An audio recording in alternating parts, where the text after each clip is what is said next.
अस्सलाम वालेकुम। आज ईद मेहंदी फेस्टिवल का 4th ईयर है। ये इनिशिएटिव हमने, जैसे कि मैंने पहले भी बताया था, कोविड के बाद लिया था, क्योंकि कोविड में जब हम ईद नहीं सेलिब्रेट कर पा रहे थे, लॉकडाउन में सेलिब्रेट कर रहे थे, तो उसके बाद हमको मुमरा कौसा की महिलाओं को, बच्चियों को ईदी देनी थी। तो हमने ये इनिशिएटिव निकाला था कि क्यों ना उनको ईदी के तौर पे मेहंदी लगाया जाए, क्योंकि मेहंदी लगाना सुन्नत भी है।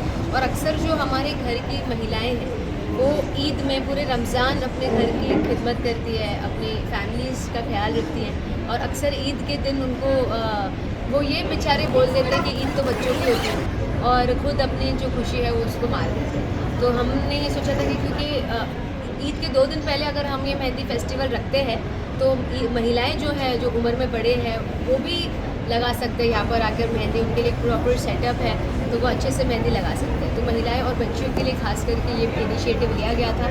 इसको 4 इयर्स हो चुके हैं। Today is the 4th year of Eid mehndi festival bye MSP care foundation, अल्हम्दुलिल्लाह।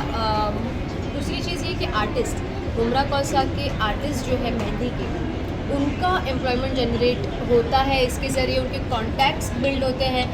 जितने भी यहाँ पे महिलाएं आती हैं, इंडिविजुअली वो उनके कॉन्टैक्ट्स भी ले लेते हैं, क्योंकि हर किसी के घर पे शादी या कोई ना कोई त्यौहार होता रहता है जिसके अंदर मेहंदी आर्टिस्ट की ज़रूरत पड़ती है। तो ये दोनों चीज़ें यहाँ पर होती है साथ में। तो अल्हम्दुलिल्लाह हम लोग बहुत खुश हैं कि हम MSP केयर फाउंडेशन के ज़रिए ये कर पा रहे हैं। लगातार हर साल से ज़्यादा बच्चियाँ आ रही है मेहंदियाँ लगाने के लिए, तो आप लोग किस तरह मैनेज करते हैं, किस तरह तादाद बढ़ती जा रही है, तो उसके लिए कितनी मेहनत करना पड़ता है आप लोगों को? देखिए, शुरू में जब फर्स्ट 2 इयर्स तो हमने मगरिब के बाद ही रखा था। मगरिब के बाद से चालू करते थे एंड देन रात तक। बट देन हमको समझ में आया कि लोग बहुत बढ़ रहे हैं, और सबको अगर लगाना है तो दिन से सुबह से चालू करना पड़ेगा। तो लास्ट ईयर भी हमारे 2 स्लॉट्स थे, पहले मगरिब से पहले, मतलब 12 बजे से 6 बजे तक दोपहर में, एंड देन मगरिब के बाद 7:30 बजे से लेकर के रात में मिडनाइट तक के। वैसे ही हमने इस साल भी किया है। दोपहर का एक स्लॉट है, रात का अलग से स्लॉट है, ताकि ज़्यादा से ज़्यादा लोगों को मेहंदी लग सके। अभी तक कितने लोगों ने इसमें मतलब पार्टिसिपेंट किया, हिस्सा लिया है? हम लोगों के लास्ट काउंट जो थे वो 6 से 67 कुछ आंकड़ा था, जिसको हम लोगों ने टोकन्स डिस्ट्रीब्यूट करे हैं। बट यहाँ पर अभी अगर कोई आता है, बोलता है कि हमारे पास टोकन नहीं है बट हमें मेहंदी लगाना है, तो हम उनको भी मना नहीं करते। हम कोशिश करते हैं कि हम ज़्यादा से ज़्यादा लोगों को मेहंदी लगा सकें। अभी ये एक ही दिन रहेगा क्या, और कुछ दिन रहेगा? सिर्फ ओनली आज के ही दिन है।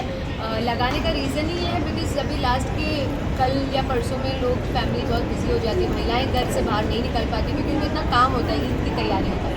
सो बस मीडिया के माध्यम से मैं मुमरा कौसा के सारे लोगों को बहुत बहुत ईद मुबारक कहना चाहती हूँ। पूरे देश के लोगों को ईद मुबारक कहना चाहती हूँ। अल्लाह ताला हमारे दिलों में सुकून दे, और हमारे शहर में और हमारे देश में भी सुकून और अमन रखे।